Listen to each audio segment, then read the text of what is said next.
Rizvi net work کا پیغام تمام سنی جنتیوں کے نام. مسلک اعلی حضرت کا ترجمان رضوی نیٹ ورک اب آپ حضرات اپنے موبائل کے پلے اسٹور سے فری ڈاؤن لوڈ کر سکتے ہیں. یہاں علماء اہل سنت کے بیانات، شورائے اہل سنت کی نعتیں، کنز الایمان شریف، فتاوی رضویہ شریف اردو اور انگلش میں، ایمان اور عقیدے کو سنوارنے والی کتابیں اور بہت کچھ حاصل کر سکتے ہیں. تو دیر کس بات کی، ابھی اپنے موبائل کے پلے اسٹور میں جائیں اور رضوی نیٹ ورک لکھیں اور وہاں سے فری انسٹال کر کے اس سے فائدہ حاصل کریں. یہ پیغام اپنے تمام دوست احباب تک پہنچانے کی کوشش ضرور کریں. صلون علی النبی یا ایھا الذین آمنوا صلوا علیہ وسلموا تسلیما. اللہم صل علی سیدنا و شفیعنا و حبیبنا و مولانا محمد معدن الجود والکرم وعلی آلہ وبارک وسلم. صلاۃ و سلام علیک یا رسول اللہ صلی اللہ تعالی علیہ وسلم. لا الہ الا اللہ محمد الرسول اللہ صلی اللہ تعالی علیہ وسلم. الحمدللہ الحمدللہ رب العالمین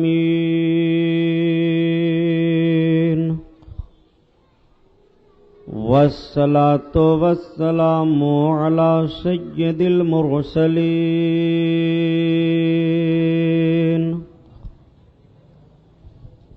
وعلی آلہ الطاہرین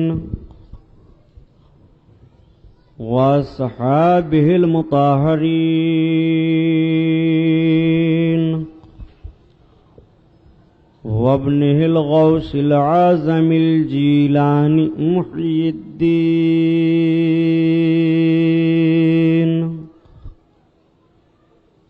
واہل بیتہ اجمعین. اعوذ باللہ من الشیطان الرجیم.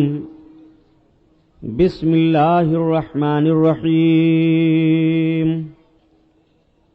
قال اللہ تعالی فی القرآن العظیم والفرقان الحمید. والعصر ان الانسان لفی خسر الا الذین آمنوا وعملوا الصالحات وتواصوا بالحق وتواصوا بالصبر. صدق اللہ البصیر القدیر وصدق رسولہ البشیر النذیر والحمد للہ رب العالمین. لائق صد احترام علماء اہل سنت، قابل قدر سامعین حضرات، اپنے اور ساری کائنات کے مرکز عقیدت حضور رحمت للعالمین شفیع المذنبین رسول گرامی وقار محبوب پروردگار دونوں عالم کے مالک و مختار حضور محمد الرسول اللہ صلی اللہ تعالی علیہ وسلم کے دربار پرانوار میں درود شریف کا نذرانہ پیش فرمائیں. پڑھیے بلند آواز سے. اللہم صلی علی سیدنا مولانا محمد معدن الجود والکرم وعلی آلہ وبارک وسلم. صلاۃ و سلام علیک یا رسول اللہ صلی اللہ تعالی علیہ وسلم. پورا مجمع خیر و برکت کے لیے اور درود پاک پڑھ لیجیے. اللہم صلی علی سیدنا مولانا محمد معدن الجود والکرم وعلی آلہ وبارک وسلم. صلاۃ و سلام علیک یا رسول اللہ صلی اللہ تعالی علیہ وسلم. حضرات گرامی، آج کا یہ عظیم الشان رحمت و نور میں ڈوبا ہوا ذکر شہدائے کربلا کے 12 روزہ پروگرام کا 7واں جلسہ ہے، جس میں ہم اور آپ شرکت کی سعادت حاصل کیے ہوئے ہیں. رب العزت شہیدان کربلا کے صدقہ و طفیل میں اس محفل نور کو قبول فرمائے، ہمارے اور آپ کے لیے ذریعہ نجات بنائے.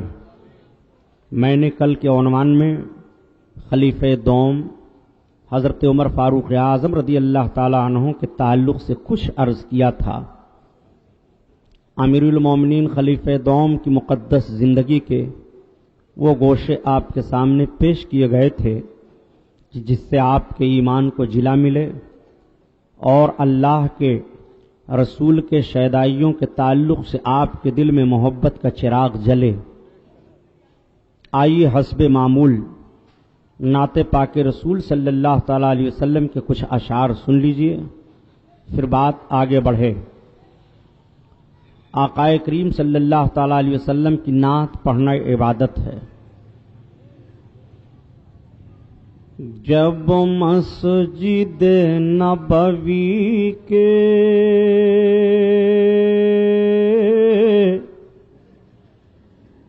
جب مسجد نبوی کے مینار نظر آئے، جب مسجد نبوی کے مینار نظر آئے، جب مسجد نبوی کے مینار نظر آئے، اللہ کی رحمت کے آثار نظر آئے، اللہ کی رحمت کے آثار نظر آئے، طیبہ کی ہواؤں میں کعبے کی فضاؤں میں، یا رسول اللہ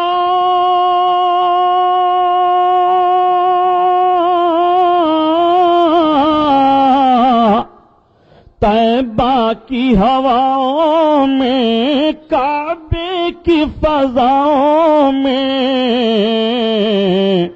ہم نے تو جدھر دیکھا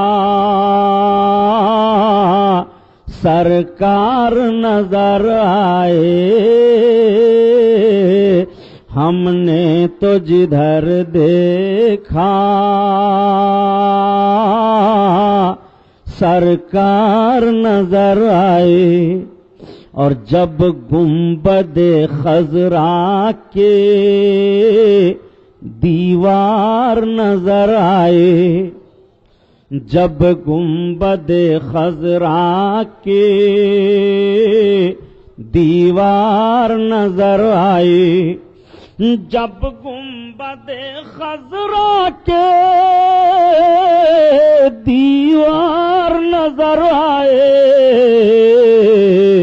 سرکار کے پہلو میں دو یار نظر آئے، سرکار کے پہلو میں سرکار کے پہلو میں دو یار نظر آئے، ان کا روئے حسین دیکھتے رہ گئے، ان کا روئے حسین دیکھتے رہ گئے، دیکھتے رہ گئے، نور والی جبیں دیکھتے رہ گئے، دیکھتے رہ گئے، یا حبیب اللہ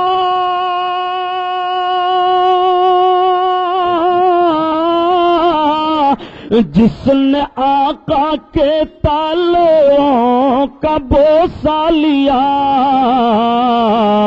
ہم وہ پیاری زمین دیکھتے رہ گئے، دیکھتے رہ گئے، ہم وہ پیاری زمین، ہم وہ پیاری زمین دیکھتے رہ گئے، دیکھتے رہ گئے، اور حشر کے دن بلال مؤذن کا رخ، حشر کے دن بلال مؤذن کا رخ، حشر کے دن بلال والے محسن کا رخ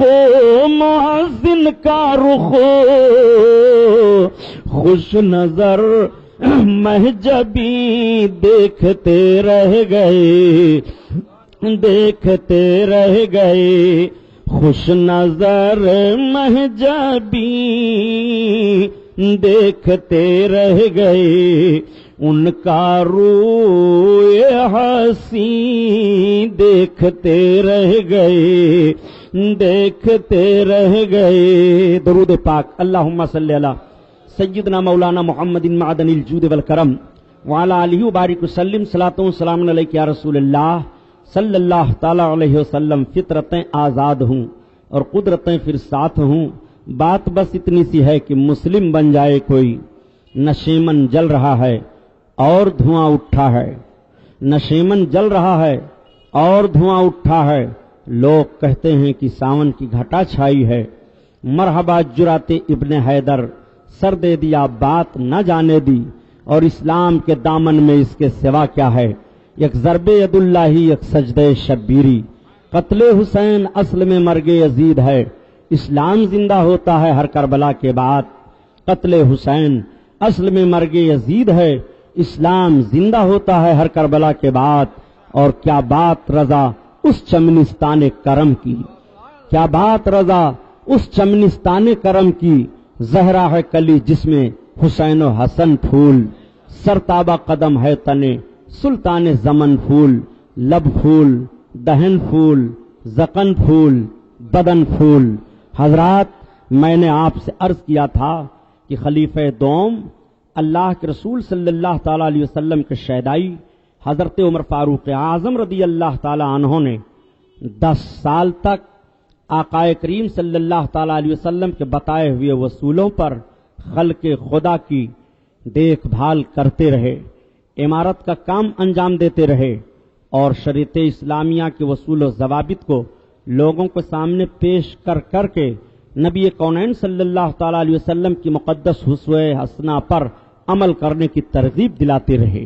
وہ حضرت فاروق اعظم اللہ اکبر، جن کے مقام و مرتبہ کا عالم یہ ہے کہ اللہ کے حبیب صلی اللہ تعالی علیہ وسلم کے مقدس پہلو میں حضرت عمر فاروق اعظم کا مزار پاک ہے. جب آپ کی شہادت کا معاملہ پیش آیا اور حضرت عمر فاروق اعظم پر خنجر لگا، حضرت عمر فاروق اعظم نے جب دیکھا کہ مجھ کو کلمہ پڑھنے والے نے نہیں مارا ہے بلکہ ایک مجوسی نے مارا ہے، تو حضرت عمر فاروق اعظم اپنے رب کا شکر ادا کرتے ہیں.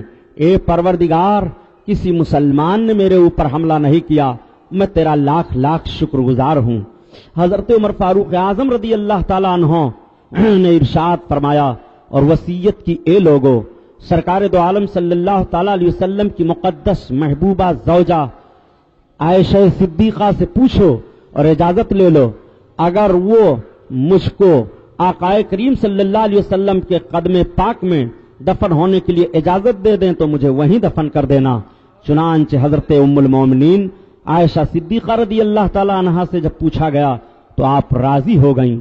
میرے آقا کی یہ محبوبہ زوجہ اور ام المومنین حضرت عائشہ صدیقہ کیوں ناراضی ہوتی؟ ایک موقع پر میرے آقا نے ارشاد فرمایا تھا کہ جو آدمی زمین کی جس مٹی سے بنا ہوتا ہے اس کی تدفین اسی مٹی میں ہوتی ہے. میں اور ابو بکر اور عمر، ہم تینوں کا خمیر ایک ہے، ہم تینوں ایک جگہ کی مٹی سے پیدا کیے گئے ہیں. اللہ کے حبیب صلی اللہ تعالی علیہ وسلم بشارت دے رہے ہیں. پہلے تو میرے آقا نے ارشاد فرمایا کہ جس زمین کی جس مٹی سے جس جہاں کے جو بنایا جاتا ہے جس کا خمیر، وہ وہیں دفن کیا جاتا ہے. اور اس کے بعد میرے آقا ارشاد فرماتے ہیں عمر، ابو بکر اور میں زمین کے ایک جگہ کی مٹی سے بنائے گئے ہیں. اللہ کے حبیب نے پہلے اشارہ دے دیا ہے کہ جہاں میں رہوں گا وہیں ابو بکر رہیں گے، جہاں میں رہوں گا وہیں عمر رہیں گے. اور کسے کہتے ہیں علم غیب؟ ذرا دیکھو نبی کونین صلی اللہ علیہ وسلم نے کس طرح سے اشارہ فرمایا ہے. اللہ کے حبیب صلی اللہ تعالی علیہ وسلم فرماتے ہیں، اور حضرت عائشہ صدیقہ سرکار کی محبوبہ ام المومنین سے جب اجازت طلب کی جاتی ہے تو آپ اجازت دے دیتی ہیں. اب صحابہ کا مشورہ ہونے لگا کہ حضرت عمر فاروق اعظم کی کہ وصال شریف کے بعد مسلمانوں کا امیر کون بنے. بڑے بڑے صحابی موجود ہیں.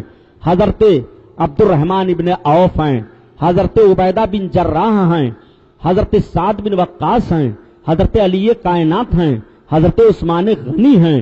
یہ اولو العزم صحابہ کرام تھے جو بڑے بڑے جنگوں کو اور بھاری بھاری لڑائیوں کو فتح کر کے آقا کریم صلی اللہ تعالی علیہ وسلم کی بارگاہ میں دیوانہ وار حاضر ہوا کرتے تھے۔ یہ عظیم صحابہ کرام موجود ہیں۔ مشورہ ہونے لگا کہ حضرت عمر فاروق اعظم کے بعد اب کس کو خلیفہ نامزد کیا جائے۔ حضرت ابوبکر نے تو اپنے حیات ظاہری میں حضرت عمر کو خلیفہ بنا دیا تھا، لیکن اب حضرت عمر کے بعد کس کو خلیفہ بنایا جائے۔ حضرت عمر نے کسی کو خلیفہ نہیں بنایا تھا، حضرت عمر نے چھوڑ دیا تھا کہ میری نگاہ میں عثمان اور علی ہیں، عثمان اور علی دونوں کو مسلمانوں کے سامنے پیش کیا جائے، اور مسلمان حضرت عثمان حضرت علی دونوں میں سے جس کو اپنا خلیفہ منتخب کر لیں وہی خلیفہ بنا دیا جائے گا۔ اتنا اشارہ، اتنا فرمان حضرت عمر فاروق اعظم رضی اللہ تعالیٰ عنہ نے جاری فرما دیا تھا۔ اب آؤ ذرا دیکھو کتنے سال تک حضرت عمر فاروق اعظم نے خلافت کی ہے؟ کم و بیش 10 برس تک۔ 10 برس آپ کی خلافت کا جائزہ لینے کے بعد مورخین نے اور پوری دنیا کا سروے کرنے کے بعد مذہب و ملت کے ماحول میں لوگوں نے یہی فیصلہ دیا اور یہی لکھا کہ حضرت عمر بن خطاب نبی کونین صلی اللہ علیہ وسلم کے دوسرے خلیفہ اگر 10 برس اور خلیفہ ہو جاتے تو دنیا میں کوئی گوشہ ایسا باقی نہ بچتا کہ جہاں کے لوگ اسلام قبول نہ کر لیتے۔ آپ ذرا تاریخ کا جائزہ لیں، دور فاروقی میں بہت فتوحات ہوئی ہیں۔ حضرت فاروق اعظم رضی اللہ تعالیٰ عنہ کے دور میں بیت المقدس فتح ہوا۔ بیت المقدس کی سب سے پہلی فتح حضرت عمر فاروق اعظم کے دور میں ہوئی۔ اللہ کے رسول صلی اللہ تعالی علیہ وسلم نے صحابہ کے سامنے ایک مرتبہ ارشاد فرمایا تھا، اخرج اليہود والنصارى من جزیرۃ العرب، عرب کے جزیرہ سے نصرانیوں کو یہودیوں کو نکال دو۔ حضرت عمر فاروق اعظم کی خلافت کا جب دور آیا اور بیت المقدس فتح ہو گیا تو حضرت عمر فاروق اعظم نے اعلان فرما دیا تھا کہ عرب کے حدود میں اب نہ کوئی نصرانی رہ سکتا ہے نہ کوئی یہودی رہ سکتا ہے، اور سارے نصرانی اور یہودیوں کو نکال دیا تھا۔ رسول اللہ کے فرمان پر حضرت عمر فاروق اعظم نے اس طرح سے عمل فرمایا۔ آپ ذرا سا جائزہ لیں، نبی فرماتے ہیں کہ جزیرۃ العرب میں یہودیوں کا داخلہ نہ ہو، جزیرۃ العرب میں نصرانی داخل نہ کیے جائیں، لیکن یہ وقت کا المیہ نہیں ہے تو اور کیا ہے مسلمانوں؟ یہ سیرت رسول کو میٹ دینا نہیں ہے تو اور کیا ہے؟ رسول کونین صلی اللہ تعالیٰ علیہ وسلم کے فرمان عالی شان پر بجائے عمل کرنے کے نبی کے اس فرمان کو چھپا کر کے مسلمانوں کو گمراہ کرنے کا طریقہ نہیں ہے تو اور کیا ہے؟ کہ آج وہی حجاز مقدس، آج وہی صوبہ نجد، جن دونوں صوبوں کو ملا کر کے آج سعودی حکومت کہلائی جاتی ہے، جزیرے عرب کا ایک حصہ ہے، آج اسی مکہ المکرمہ سے صرف 150 کلومیٹر کی دوری پر نصارہ کی فوج اتاری جا رہی ہے، اسلام کے دشمنوں کو خوراک پیش کیا جا رہا ہے، ان کے تعیش کا سارا انتظام کیا جا رہا ہے۔ میں آپ سے پوچھنا چاہتا ہوں، مکہ اور مدینہ شریف کے تعلق سے جو اپنے آپ کو اس وقت خادم الحرمین کہلاتے ہیں، ان کو خادم الحرمین بننے کا کوئی حق نہیں ہے، اس لیے کہ رسول اللہ کے قانون کے خلاف کیا جا رہا ہے۔ نبی نے تو ارشاد فرمایا تھا کہ جزیرے عرب میں کوئی یہودی کوئی نصارہ نہ رہنے پائے، یہ سرکار کا فرمان ہے۔ اور اس پر اور کس نے عمل کیا تھا؟ ذرا تاریخ کا جائزہ تو لو، اسلامی تاریخیں پڑھ کر کے اپنے ماضی کی طرف پلٹو تو۔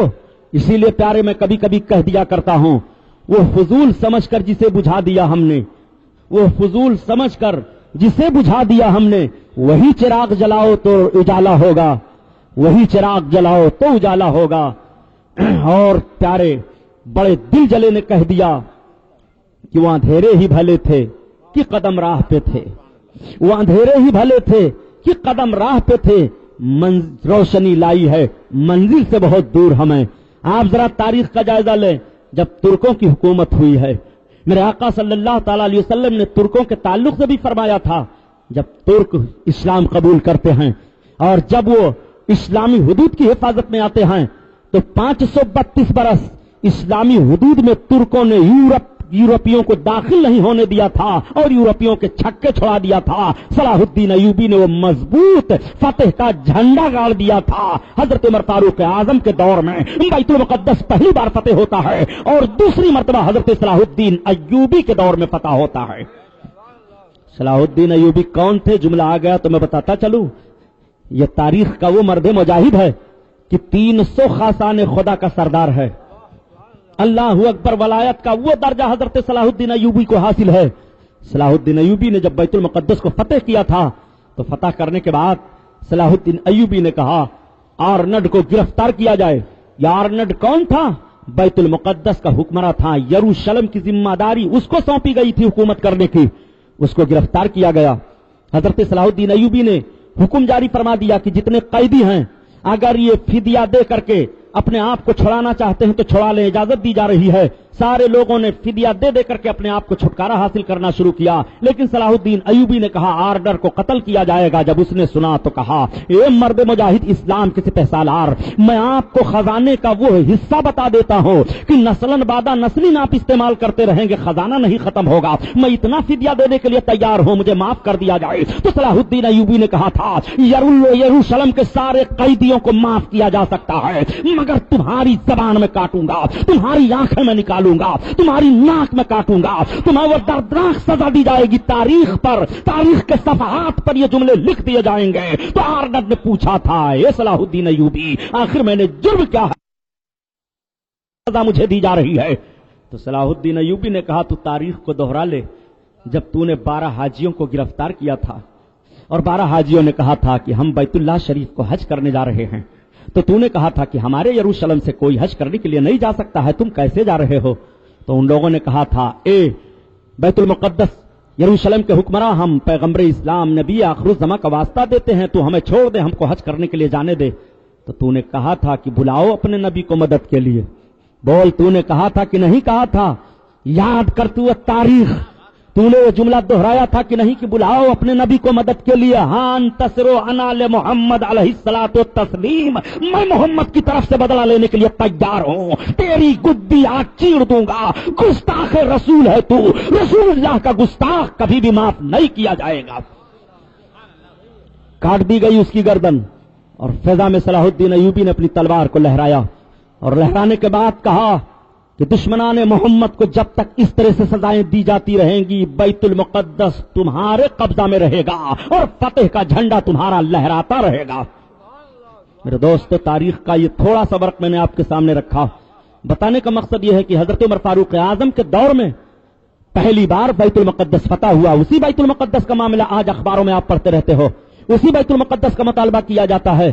اسی بیت المقدس کو یہودیوں کے ہاتھ میں دینے کے لیے پوری طاقت لگا دی تھی نصارہ نے، اور لگانے کے بعد اسرائیل نام کا ایک ملک قائم کر دیا تھا اور پوری اقوام متحدہ سے منوا لیا تھا. یہ وقت کا المیہ نہیں ہے تو اور کیا ہے؟ یہ تاریخ کا جنازہ نہیں ہے تو اور کیا ہے؟ یہ تنزلی کی طرف مجاہدین کو جانا نہیں ہے تو اور کیا ہے؟ فطرتیں آزاد ہوں اور قدرتیں پھر ساتھ ہوں. بات بس اتنی سی ہے کہ مسلم بن جائے کوئی. آپ آؤ ذرا دیکھو حضرت عمر فاروق اعظم کا ایک طریقہ تو ملاحظہ فرماؤ. پہاڑ کی وادیوں سے تشریف لے جا رہے ہیں، اکیلے ہیں، پیاس لگی، سورج بڑی شعاؤں کے ساتھ اپنی روشنی بکھیر رہا ہے، ماتھے پر پسینہ آ گیا. آپ کی نگاہ پڑتی ہے کہ ایک چرواہا بکریوں کو چرا رہا ہے. آپ نے سوچا کہ شاید اس چرواہے کے پاس پانی ہو. آپ اس کے قریب گئے. آپ نے فرمایا بکریوں کے چرانے والے؟ اس نے کہا ہاں. کہا تمہارے پاس پانی ہے؟ کہا نہیں. کہا تمہارے پاس پانی نہیں ہے؟ کہا میرے پاس پانی نہیں ہے. دیکھو میرے دوستو، پانی مانگ لینا کوئی آر کی بات نہیں ہے. پانی پیاس لگ جائے تو ہر کوئی کسی سے مانگ سکتا ہے. اس میں نہ چھوٹائی ہے نہ بڑائی ہے کہ فلاں سے پانی مانگ کر کے پیا. نہیں، یہ پانی مانگ لینا پیاس لگ جائے تو انسان کا ایک فطری تقاضا ہے.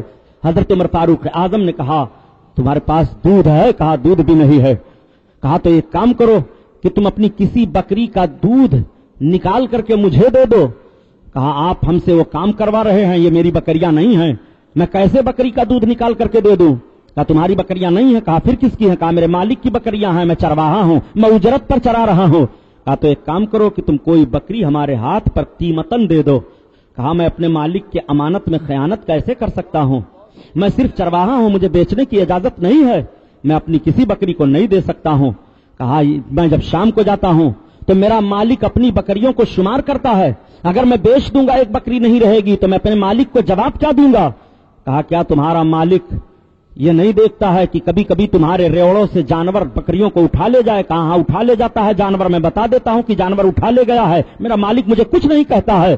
کہا تو پھر میرے ہاتھ پر ایک بکری دے دو، ایسے ہی تم اپنے جانور سے کہہ دینا حضرت عمر فاروق اعظم نے دیکھا کہ چرواہا دیانتدار معلوم ہو رہا ہے تو اس کا امتحان لینے لگے، سوال پر سوال آپ کرنے لگے۔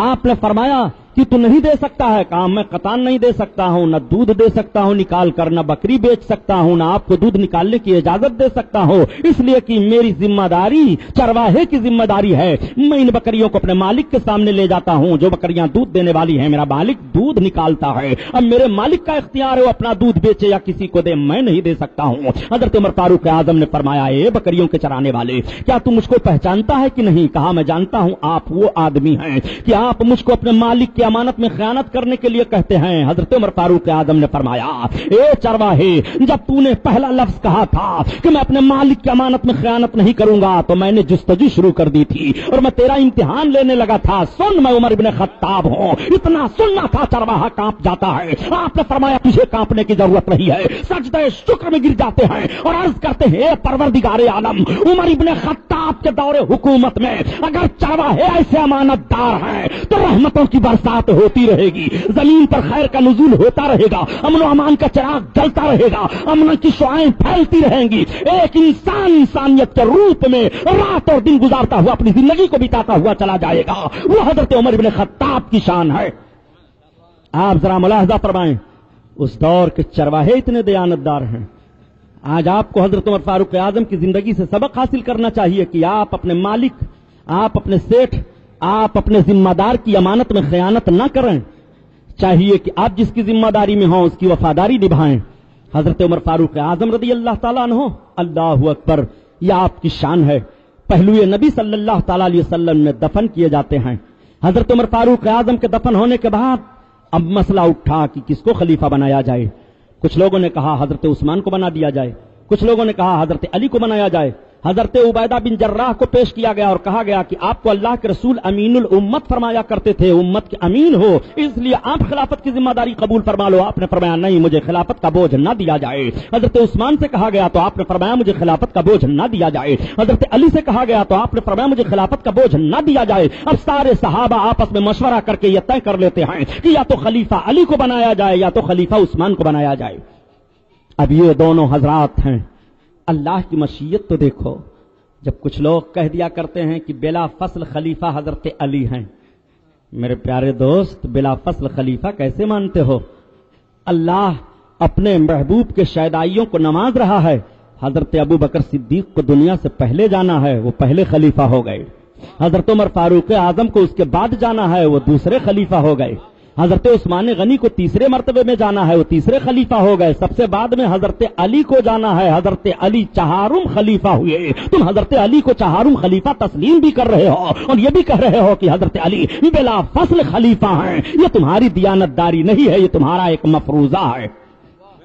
اور ذرا دیکھو، اب حضرت عثمان اور حضرت علی سے پوچھا جا رہا ہے۔ چند معزز صحابہ مثلا جیسے حضرت عبد الرحمن ابن عوف، حضرت سعد بن وقاص، حضرت عبیدہ بن جراح، حضرت ابو ہریرہ اور دوسرے جملہ اصحاب حضرت عثمان سے کہتے ہیں کہ سارے صحابہ کا مشورہ ہو گیا کہ آپ دونوں میں سے کوئی خلیفہ بنے، تو آپ کو اگر بنایا جائے تو حضرت عثمان نے فرمایا نہیں۔ کہا علی کو بنا دیا جائے تو کہا علی کو بنا دیا جائے، میں تائید کرنے کے لیے تیار ہوں۔ حضرت علی سے جب پوچھا گیا تو حضرت علی نے فرمایا کہ میں تائید کرنے کے لیے تیار ہوں، حضرت عثمان غنی کو بنایا جائے۔ اب سارے صحابہ نے زور دے کر کے حضرت عثمان غنی کو خلیفہ بنایا۔ اللہ کے حبیب صلی اللہ تعالی علیہ وسلم کے تیسرے خلیفہ حضرت عثمان غنی ہوئے۔ یہ حضرت عثمان غنی کون ہیں؟ حضرت عثمان غنی وہ ہیں کہ حضرت عثمان غنی کو حضرت ابوبکر صدیق ملے۔ حضرت ابوبکر نے سرکار کی تعریفیں بیان کی تو حضرت عثمان نے کہا ابوبکر ابن قحافہ مجھے اللہ کے رسول کے پاس لے چلو۔ حضرت ابو بکر کی ترغیب دلانے پر حضرت عثمان اسلام قبول فرماتے ہیں، اور جب سرکار کی بارگاہ میں آئے اسلام قبول فرما لیتے ہیں تو گئے تو آپ کے چچاؤں نے، آپ کے خاندان والوں نے آپ پر حملہ شروع کر دیا، آپ کو چوٹیں پہنچانا شروع کر دی، مار پیٹ کی نوبت معاملے میں آ جایا کرتی تھی۔ لیکن حضرت عثمان غنی نے فرمایا کہ محمد کا کلمہ نہیں چھوڑوں گا، میں نے رسول اللہ کا کلمہ پڑھ لیا ہے، اب کلمہ تم نہیں چھوڑا سکتے ہو۔ لیکن بہت مالدار تھے حضرت عثمان غنی، بہت مالدار تھے حضرت عثمان غنی، اور تجارت میں بڑی دسترس آپ کو حاصل تھی، بڑا تدبر رکھتے تھے۔ اللہ کے رسول صلی اللہ تعالی علیہ وسلم کو اتنی محبت حضرت عثمان غنی سے ہے کہ سرکار نے اپنی ایک بیٹی کا رشتہ نکاح حضرت عثمان سے کر دیا. اور جب حضرت عثمان غنی رضی اللہ تعالیٰ عنہ کے رشتے نکاح میں سرکار کی شہزادی آتی ہیں، مقام بدر کی لڑائی کا جب معاملہ ہوا تو سرکار کی شہزادی بیمار تھی. اللہ کے حبیب نے ارشاد فرمایا کہ سارے لوگوں کو مقام بدر میں چلنے کی اجازت ہے، لیکن اے عثمان، میری بچی بیمار ہے، اس کی تیمارداری میں تمہیں مدینہ شریف میں رہنا ہے. حضرت عثمان غنی مدینہ شریف میں رہے، اور جب بدر میں جنگ فتح ہو رہی تھی تو حضرت عثمان غنی نبی کونین صلی اللہ علیہ وسلم کی شہزادی اپنی زوجہ کو جنت البقیع میں دفن کر رہے تھے. وصال ہو گیا. سوال پیدا ہوا کہ بدریوں کے تعلق سے رب تعالیٰ نے قرآن میں آیتیں نازل فرما دیا کہ بدر کے میدان میں جتنے لوگ جنگ میں تھے مسلمان سب کے سب جنتی ہیں. یہ رب تعالیٰ نے قرآن میں بیان فرمایا تو سوال پیدا ہوتا ہے کہ حضرت عثمان غنی بدریوں میں شامل ہوتے ہیں کہ نہیں. اللہ کے رسول نے ارشاد فرمایا کہ رب تعالیٰ نے بدر کے میدان میں لڑنے والے مومنین کو جنت کی بشارت دے رہا ہے. اسی طریقے سے حضرت عثمان غنی کو مال غنیمت کا حصہ دیا جاتا ہے. تبھی تو اعلیٰ حضرت عظیم البرکت فرماتے ہیں کہ تو اپنے نبی کی شان کو دیکھنا چاہتا ہے. کون دیتا ہے دینے کو منہ چاہیے، کون دیتا ہے دینے کو منہ چاہیے، منہ چاہیے، اور دینے والا ہے سچا ہمارا نبی، ہمارا نبی.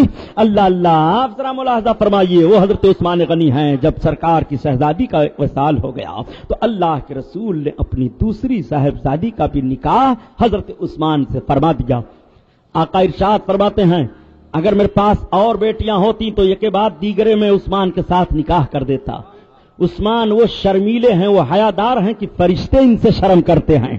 حضرت عثمان غنی کی حیا بڑی مشہور ہے، بڑے شرمیلے تھے. حضرت عثمان غنی کے شرم و حیا کا حال یہ تھا کہ دو شیزہ لڑکیاں اس طرح شرم و حیا نہیں کر پاتی ہیں. مورخین نے بلا تفصیل سمجھو جو بتایا ہے کہ حضرت عثمان غنی کو شرم و حیا تھا. یہ شرم و حیا ایمان کے درجوں میں سے ایک درجہ ہے. الحیاء شعبۃ من الایمان، رسول اللہ کا فرمان ہے کہ حیا ایمان کا درجہ ہے. اب آپ ذرا غور فرمائیے کہ آپ کو حیا ہے کہ نہیں، آپ کو شرم ہے کہ نہیں. حضرت عثمان غنی ایسے حیادار ہیں کہ فرشتے ان سے شرم فرماتے ہیں. میرے دوست، نبی کونین کے اس جملے پر غور تو فرماؤ کہ حیا ایمان کا درجہ ہے. بے حیائی کی طرف کیوں بھاگ رہے ہو؟ آج جو چیزیں حیا کو توڑنے والی ہیں وہ بے حیائی کہلاتی ہیں. مسلمان ایمان رکھنے والا بے حیائی کی طرف نہیں جاتا ہے، اس لیے کہ بے حیائی بے ایمان ہونے کی پہچان بتائی گئی ہے، اور حیادار ہونا یہ ایمان کا درجہ بتایا گیا ہے. اس لیے حیادار بنو، حیا کرو، شرم کرو. کس سے حیا کرو گے؟ حیا کا مفہوم کیا ہوتا ہے، اس پر ایک الگ تقریر ہو جائے گی. بات چل رہی ہے حضرت عثمان غنی رضی اللہ تعالیٰ عنہ کی. حضرت عثمان غنی کا احترام ذرا دیکھو. حضرت عثمان غنی رضی اللہ تعالیٰ عنہ جب سرکار کے دستے پاک پر، دستے نبوت پر اپنے ہاتھ کو رکھ کر کے اسلام قبول کیے، داہنے ہاتھ کو سرکار کے دستے کریم میں دیا تھا حضرت عثمان غنی نے. اسی تاریخ سے حضرت عثمان غنی نے اپنے داہنے ہاتھ کو کبھی بھی شرم گاہ پر لگایا نہیں. احترام ملاحظہ کرو نبی کو اپنی طرح سمجھنے والوں. رسول اللہ صلی اللہ علیہ وسلم کے شہدائی کی محبت ملاحظہ فرماؤ. حضرت عثمان غنی فرماتے ہیں کہ جب سے میں نے اپنے اس ہاتھ کو نبی کے ہاتھ پر رکھا ہے میں نے کبھی بھی اپنی شرمگاہ پر نہیں لگایا. وہ احترام ہے حضرت عثمان غنی کا. آپ ذرا قربان جاؤ حضرت عثمان غنی پر. اللہ اکبر. حضرت عثمان غنی نبی کونین صلی اللہ علیہ وسلم کی بارگاہ میں ایک مرتبہ حاضر آئے.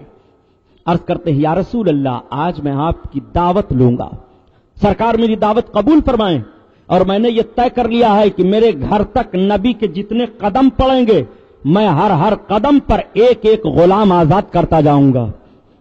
ایک ایک غلام کو آزادی ملے گی. ذرا ذہن و فکر دیکھو، اب تو غلامی کا دور ایسا رہ نہیں گیا. آج ہم جسمانی طور پر لوگوں کے غلام نہیں ہیں، ذہنی طور پر غلامی ہم نے قبول کر لی ہے، فکری طور پر غلامی قبول کر لی ہے ہم نے، عملی طور پر ہم غلام ہو گئے ہیں۔ لیکن عرب کا وہ ماحول بتا رہا ہے کہ فکری طور پر بھی غلامی تھی اور جسمانی طور پر بھی دوسرے کے غلامی میں تھے۔ جسمانی طور کی غلامی کی آزادی حضرت عثمان غنی عرض کرتے ہیں یا رسول اللہ، آج میں نے یہ ارادہ کر لیا ہے کہ میرے آقا کے قدم پاک جتنی تعداد میں پڑیں گے میرے گھر تک، میں ایک ایک غلام آزاد کرتا چلا جاؤں گا۔ حضرت عثمان غنی نے سرکار کی بارگاہ میں دعوت پیش کر دی۔ نبی کونین نے فرمایا صحابہ سے چلو عثمان کے گھر دعوت ہے۔ صحابہ چلے، اللہ کے حبیب چلے۔ حضرت عثمان غنی آقائے کریم کے قدم پاک کو گنتے چلے جا رہے ہیں، شمار کرتے چلے جا رہے ہیں۔ جتنے قدم پڑے اتنے غلاموں کو آپ نے آزاد فرما دیا۔ بڑا اچھا کھانا تیار کیا گیا۔ نبی کونین صلی اللہ تعالی علیہ وسلم دعوت تناول فرما لیتے ہیں۔ حضرت علی بھی موجود تھے۔ حضرت علی کا چہرہ اداس ہے، وہ اپنے گھر آئے۔ نبی کونین صلی اللہ علیہ وسلم کی شہزادی حضرت خاتون جنت فاطمہ زہرا کی نگاہ پڑ گئی، پوچھ پڑتی ہیں، رسول اللہ کی بیٹی ہیں، اپنے شوہر کو خوش دیکھنا چاہتی ہیں، عرض کرتی ہیں علی آج آپ کا چہرہ اداس لگ رہا ہے، آج آپ کے چہرے پر ہنسی خوشی کے آثار نہیں دکھائی دے رہے ہیں، معاملہ کیا ہے؟ حضرت علی کچھ نہیں بولے۔ دوبارہ پھر حضرت خاتون جنت نے سوال کر دیا۔ آپ نے فرمایا فاطمہ سنو، آج میرے بھائی عثمان نے سرکار کی دعوت لی ہے، اور سرکار جب دعوت کھانے کے لیے تشریف لینے چلے آپ کے گھر تو حضرت عثمان آقا کے ایک ایک قدم کو شمار کرتے رہے۔ جب آقا نے پوچھا ایسا کیوں کر رہے ہو تو انہوں نے عرض کیا یا رسول اللہ آج جتنے قدم میرے گھر تک آپ کے پڑیں گے میں اتنے غلام آزاد کروں گا۔ بڑے اچھے انداز سے نبی کونین کی دعوت اور اس طرح سے سرکار کے قدموں پر قربانی پیش کی ہے۔ اے فاطمہ اگر کاش میرے پاس بھی اتنا سامان ہوتا تو میرے دل میں خواہش تھی میں بھی اپنے آقا کی دعوت کر لیتا، اتنا سننا تھا۔ نبی کی بیٹی کی آنکھوں میں آنسو آ گئے۔ خاتون جنت کو اپنے شوہر کی ناز برداری منظور ہے۔ حضرت خاتون جنت فاطمہ زہرا کو گوارا نہ ہوا کہ اللہ کے رسول صلی اللہ تعالی علیہ وسلم کے قدم آوری کے لیے گھر پر ان کا چہرہ اداس رہے۔ ارشاد فرماتی ہیں اے علی جاؤ اللہ کے رسول کو دعوت پیش کر دو، انتظام ہو جائے گا۔ مولا کائنات اپنے گھر کا سارا احساسہ جان رہے ہیں، گھر میں کھانے کی کتنی چیزیں ہیں، گھر میں پینے کے لیے کتنی چیزیں ہیں، گھر میں ہمارے پاس کون کون سا سامان ہے، مولا کائنات کو سب معلوم ہے۔ لیکن رسول اللہ کی بیٹی پر حضرت علی کو کتنا اطمینان ہے، ذرا دیکھو۔ حضرت علی کو یہ یقین ہو گیا کہ میرے گھر میں اگرچہ کوئی سامان نہیں ہے لیکن نبی کی بیٹی نے کہا ہے، فاطمہ زہرا کی زبان رد نہیں ہو سکتی ہے، انتظام ضرور ہو جائے گا۔ اپنے دل کو تسلی دیا، قدم آگے بڑھاتے ہیں، نبی کی بارگاہ میں پہنچ گئے، عرض کرتے ہیں یا رسول اللہ آج میرے بھی گھر پر آقا کی دعوت ہے۔ نبی کونین نے موجود صحابہ سے فرمایا چلو سب کی سب علی کے گھر دعوت ہے۔ حضرت مولا کائنات آ گئے۔ خاتون جنت نے کیا کیا؟ حضرت خاتون جنت نے کھانا تیار کرنے کا برتن چولہے پر رکھ دیا، مصلی بچھایا، رب کی عبادت کر رہی ہیں، آنکھوں سے آنسو جاری ہو گئے، عرض کرتی ہیں پروردگار تیرے نبی کی بیٹی خاتون فاطمہ زہرا ہے، میرے مولا میں نے تیرے محبوب کی خوشی کے لیے اپنے شوہر کو اجازت دی ہے اور تیرے محبوب میرے گھر پر آنے والے ہیں، پروردگار فاطمہ کی لاج رکھ لے۔ نبی کی بیٹی دعا کر رہی ہیں، حضرت خاتون جنت کو خوشبو آئی، مصلی اٹھا لیا، کھانے پینے کا سب سامان تیار ہے۔ حضرت فاطمہ زہرا جب ہانڈی کے ڈھکن کو الٹ کر کے دیکھتی ہیں تو ایسا خوشبودار کھانا موجود ہے، ایسا خوشبودار کھانا موجود ہے کہ اور گھروں میں ایسی خوشبو نہیں آئی ہے۔ نبی کونین پہنچ گئے، حضرت رسول کائنات کے صحابہ پہنچ گئے، دسترخوان لگ گیا، کھانا چنا گیا۔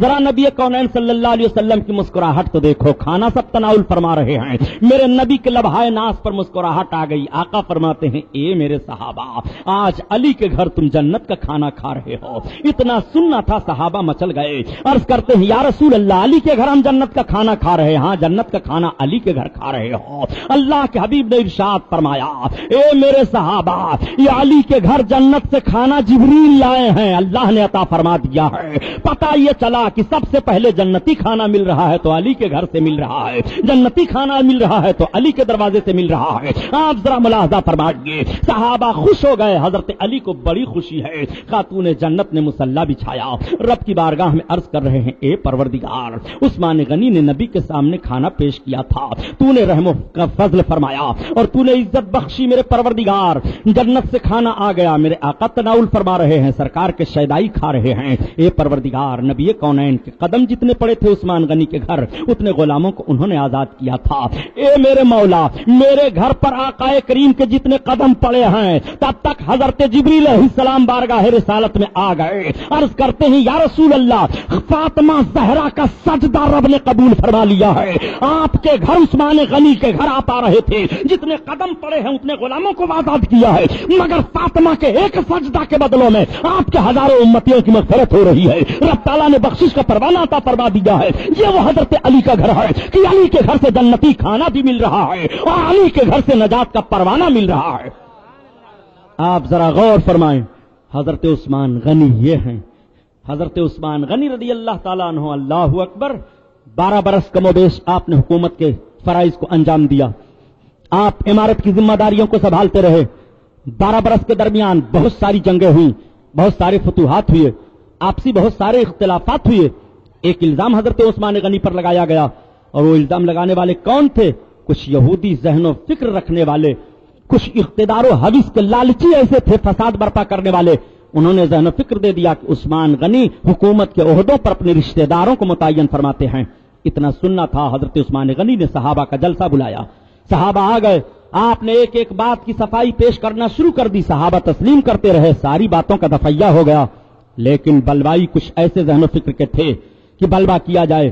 میرے آقا صلی اللہ تعالی علیہ وسلم نے ایک مرتبہ یہ بشارت دی تھی مقام احد پر، جب میرے سرکار چڑھے تو احد پہاڑی ہلنے لگا، آقا ارشاد فرماتے ہیں اے احد ٹھہر جا، تجھ پر ایک نبی موجود ہیں، 2 شہید موجود ہیں، وہ دونوں شہید حضرت عمر تھے، حضرت عثمان غنی تھے، اللہ کے رسول نے دے دی تھی خبر، عمر شہید کیے جائیں گے، عثمان شہید کیے جائیں گے، احد کی پہاڑ پر رسول اللہ غیب کی خبر عطا فرما رہے ہیں، یہ غیب نہیں ہے تو اور کیا ہے؟ آقا کریم صلی اللہ تعالی علیہ وسلم نے یہ فرما دیا تھا، حضرت عثمان غنی کو علم ہے کہ میں شہید کیا جاؤں گا۔ بلوائیوں نے گھیرا، اور جب گھیرا بلوائیوں نے، حضرت عثمان غنی کا احترام ملاحظہ فرماؤ، لوگوں نے کہا کہ ان باغیوں کے خلاف تلوار اٹھائی جائے، آپ نے کہا میں اپنے جان کی قربانی دے دوں گا لیکن شہر رسول میں خون نہیں بہاؤں گا، شہر رسول میں خون نہ بہے، یہ دارالامن ہے، رسول اللہ کے شہر میں خون عثمان کے ہاتھ سے نہیں بہ سکتا ہے، اعلی حضرت پر قربان جاؤ۔ کیا نشاندہی کر گئے ہیں، یہ حرم ہے، حرم کا احترام صحابہ کرام سے پوچھو، حضرت عثمان غنی نے حرم پاک کا احترام کیسے کیا؟ مدین حرم کی زمین اور قدم رکھ کے چلنا، حرم کی زمین اور قدم رکھ کے چلنا، ارے سر کا موقع ہے او جانے والے، او جانے والے، وہ مدینہ طیبہ ہے، خون نہیں بہے گا مدینہ میں۔ حضرت عثمان غنی قرآن تلاوت کر رہے ہیں، حضرت مولا کائنات نے دیکھا کہ معاملات بہت بگڑ گئے ہیں، حضرت امام حسن کو بلایا، امام حسین کو بلایا، بیٹو تم عثمان غنی امیر المومنین کے دروازے پر پہرہ داری کا کام انجام دو۔ دونوں لگا دیے گئے، حضرت امام حسن حضرت امام حسین پہرہ داری کے کام انجام دے رہے ہیں، آپ کے مکان کے دیوار کے پیچھے سے بلوائی داخل ہو گئے آپ کے گھر میں، اور جب داخل ہوئے تو انہی داخل ہونے والوں میں حضرت ابو بکر کے بیٹے عبد الرحمن بھی تھے۔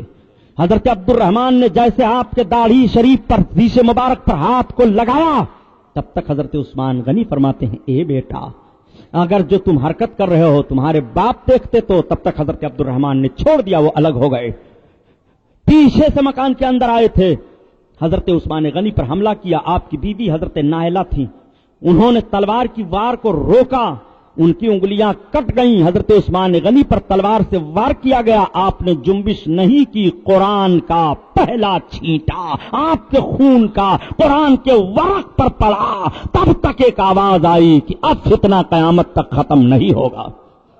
یہ پہلا فتنہ اسلام میں ہے، یہ پہلا اختلاف آپسی رونما ہوا، حضرت عثمان غنی کی شہادت ہوئی۔ بلوائی اتنے تلے ہوئے تھے حضرت عثمان غنی کے لیے، کنٹرول نہیں ہو پا رہا تھا، معاملہ بگڑا ہوا ہے،